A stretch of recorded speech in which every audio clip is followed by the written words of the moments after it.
রাজতন্ত্র দেশে যদি প্রতিবাদ করি 1 থেকে 4-এর ঊর্ধ্বে যদি কেউ সমবেত করে রাজতন্ত্র আইনে ফাঁসি হবে।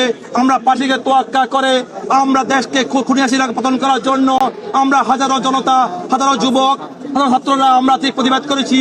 তার প্রতিবাদে আজকে ইউএই কারাগারে 500-র অধিক আজকে আমরা কারাবন্দী। তার ভিতরে আমি একজন 10 বছর সাজাপ্রাপ্ত, আমার ডানে যিনি ছিলেন উনি 25 বছর সাজাপ্রাপ্ত।